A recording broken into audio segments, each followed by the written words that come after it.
दोस्तों, कैसे हैं आप सब। आज की हमारी कहानी है बहू की गृहस्थी। राधा सुबह से घर साफ करने में लगी थी।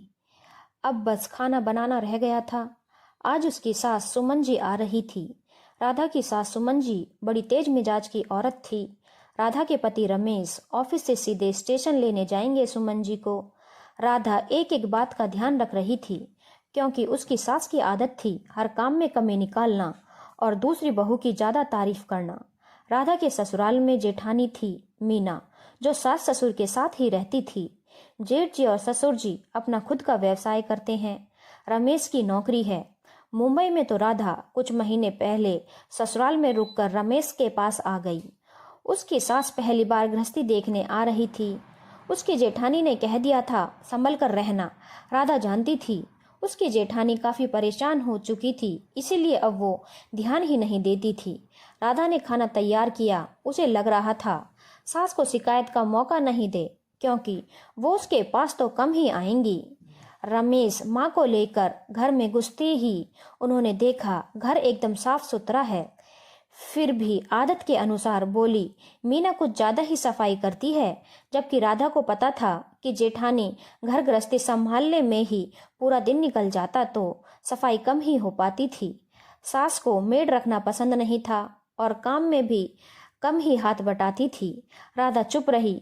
बोली, माँ जी आप फ्रेश हो लो, फिर खाना खाते हैं। इतने दिनों बाद इतना स्वादिष्ट खाना खाया, उनका मन प्रसन्न हो गया। फिर भी बोली, मीना के हाथ में स्वाद ज्यादा है। राधा पल पल माँ जी का ध्यान रख रही थी। पैसे की कमी थी नहीं।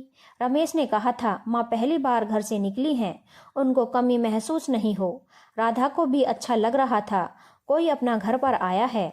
सुबह नाश्ते के साथ राधा फल भी काट देती। रात में भी बादाम वाला दूध तैयार करके देती। रमा जी को बहुत अच्छा लग रहा था। सोच रही थी 2-3 महीने में आ जाया ही करूंगी, इतनी सेवा हो रही है। मन ही मन खुश थी राधा। जैसी बहू पाकर पर कमी निकालने की आदत नहीं जा रही थी। राधा भी परेशान हो गई थी, लेकिन सोच रही थी कुछ ही दिनों की बात है। आज खाना खाने बैठे हुए थे। आज सुमन जी को पता था दही नहीं है। बहू ने दाल 2 सब्जी सब बनाया था। मौका मिल गया था आज उन्हें ताना मारने का। तभी सुमन जी ने कहा, बहू थोड़ा दही ले आ, मुझे दही रोज खाने की आदत है।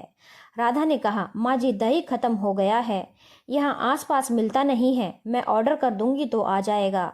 तभी सुमन जी बोली, बस यही बात मुझे मीना की अच्छी लगती है, हर बात का ख्याल रखती है कि मुझे क्या पसंद है। मजाल है एक दिन भी चूक हो जाए।